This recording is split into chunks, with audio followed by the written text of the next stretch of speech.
thank everyone for coming out this morning as we have a news conference regarding the significant arrest of an individual in a child pornography case. And with me today is Superintendent Fresno Unified School District Michael Hansen. On July 31st, Fresno Police Department was notified by a local computer repair shop that an individual by the name of Terry Zane had brought in a computer for some work to be done on it because of the problems with that computer. During the analysis or diagnostic examination of that computer, the computer repair shop found numerous images on the hard drive of child pornography. The company then called the Fresno Police Department. Our detectives responded to the location, and during our initial investigation and examination of the computer, it was confirmed that there was child pornography on this hard drive in excess of 1,000 child pornography photographs at this point. There are several more images that need to be examined. The images include pictures of children from the ages of 3 to 17 years of age that are posing in the nude, as well as children as young as 5 or 6 years of age that are actually involved in sexual acts with adults. On August 4th, our investigation revealed that the suspect, Terry Zane, was actually a Fresno Unified school teacher. He is a music teacher and currently has been teaching at both Walters and Lawless Elementary School. The computer shop worked together with the Fresno Police Department, and on August 7th, we made arrangements through the computer shop to have Terry Zane respond back to this facility in order to pick up the computer. He in fact did show up at approximately 9 a.m. yesterday, and what was provided to him was a similar tower computer, not actually his. He took that computer, placed it in his vehicle, and it was at that time that detectives confronted him and actually made the arrest.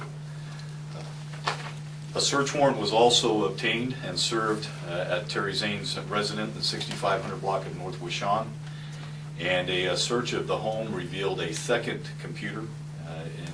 It is a laptop computer that was actually issued to him by the Fresno Unified School District, and that computer, along with 10 additional CD discs, were seized, and currently an analysis is being done, a forensic analysis being done on the laptop computer that was seized, as well as the desktop computer that was taken from the repair shop. That forensic analysis is being completed by Fresno Police Department Detective Doug Reese, who was assigned to the FBI's Cybercrime Task Force.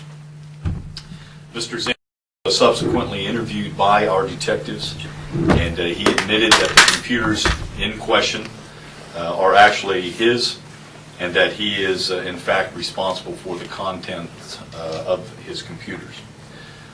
Suspect Zane has been booked into Fresno County Jail at this time on 100 counts of Penal Code Section 311.11, subsection A, possessing child pornography. And we fully anticipate, once a forensic investigation is completed on the computer, that additional charges will be added on this case. And we are working with the U.S. Attorney's Office at this time, and we will be having them review this case, but we do fully anticipate that this case will eventually be prosecuted federally because of the significance of it and the charges involved.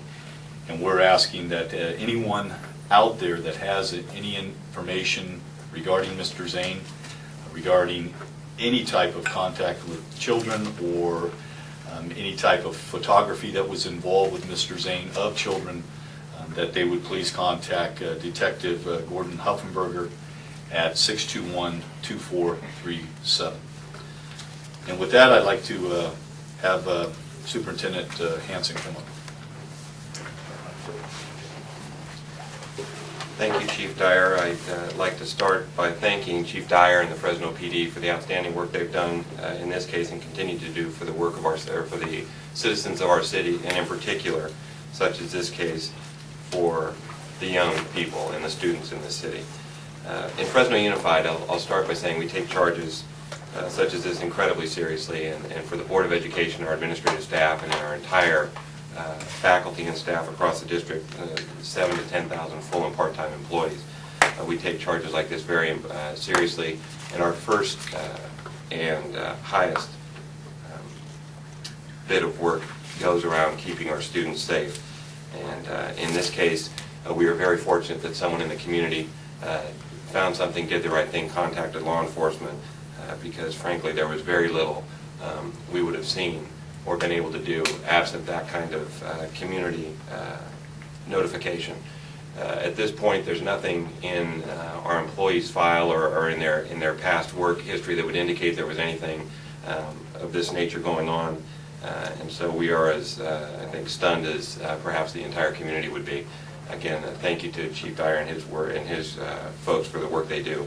We are continuing to monitor the situation at both our schools very closely. We have our crisis folks out working with our principals and staff should anyone need that help and support. We anticipate a lot of communication going back and forth as this thing begins to unfold. The suspect joined Fresno Unified in 1991 as a substitute and has been a part of Fresno Unified for 17 years. Most recently has been a split assignment for the last 2 years between Walters Elementary and Lawless is a K-8 school in Fresno. I just want to highlight a couple of things around the process. Our hiring process and screening process for employees is actually driven by California State Education Code. We're in complete compliance and adherence to that. Our board policies are updated in alignment with that, and all of our administrative regs and such are operational, and there was nothing in that would have helped us identify anything amiss with this employee. Our teachers are fingerprinted, as you all know. Beginning in 1997, we began using live scans so that our fingerprints went immediately to the Department of Justice for an approximately 72-hour turnaround time, but again, with no criminal record, that doesn't do much good for you.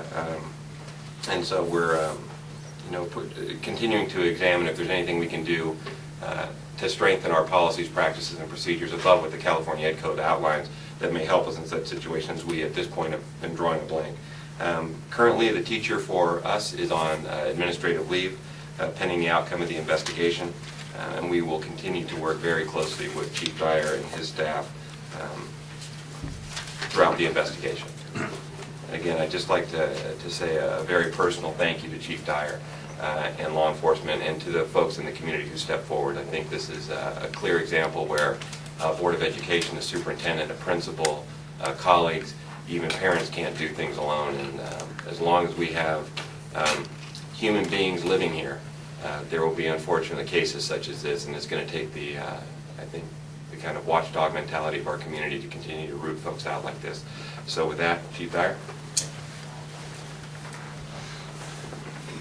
There was a need for us, at least within the police department, once we were able to get as much of our information together as possible to make a quick arrest. We believe that allowing Mr. Zane to remain on the streets until after the forensic investigation of the computers was completed would not serve our purpose or the purpose of this community.